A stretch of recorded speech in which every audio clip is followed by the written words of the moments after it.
Can you ever imagine ever again having a movie where you speak 4 languages in one movie? No, no, I can't. I don't. Well, you know, it would be a spin-off.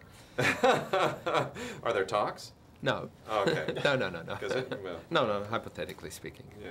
Because there is that moment where if you're casting a movie like Quentin, you're like, I need a guy who can not only be this character, but can speak 4 languages.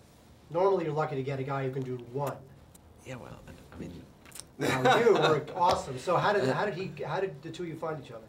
Casting, you know, very, very conventional casting. And in terms of the languages, you know, this is not such an unusual thing where I come from. Not that it, you know, everybody speaks 4 or 5 languages, you know, like in Holland, you know, almost everybody speaks 3 or 4 languages fluently. Of course, you know, who wants to learn Dutch? But, you know, in my case, so, you know, it was a casting very civilized, you know, of the old-fashioned style, you know, no electronic gadgets about, you know, where they, sometimes you go castings, and you say, well, where's that ambition coming from? You know, we're just trying to get to know each other. Yeah, well, that's because a lot of young directors can't look with their eyes anymore. You know, they have to have some electronic, I don't know, guidance. Not Quentin. You know, Quentin is an analog guy. He looks with his own eyes, and he looks at you, and you start playing with him, and it's fantastic.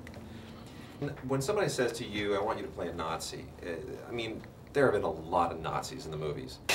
How do you do something that hasn't been done before? How do you bring to this something that is going to be new and fresh and different? I didn't know how to play a Nazi because I've never played one. You know, I've not that I haven't been offered them, you know, but they were all lousy parts. And so I always knew if I ever should play a Nazi, it would have to be a fantastic part. So where the part is more interesting than the fact that it's a Nazi, you know, you have to kind of weigh your options a little bit. Well, there it is. You know, it's a part that actually cannot exist, yet it does, and it's one of the most fantastic parts ever written, ever.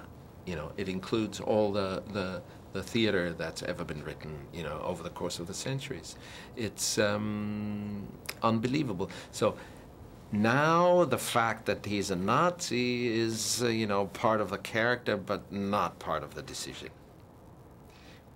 What is it about the character that, because he's an endearing character. I mean, people walk out of this movie and he's a Nazi and he's a bad guy, but somehow he almost takes the movie over. What is it about him? Well, you see, I wonder myself, in a way. It's, you know, I help myself with a term, you know, the multi-layered, multifaceted aspect of this character.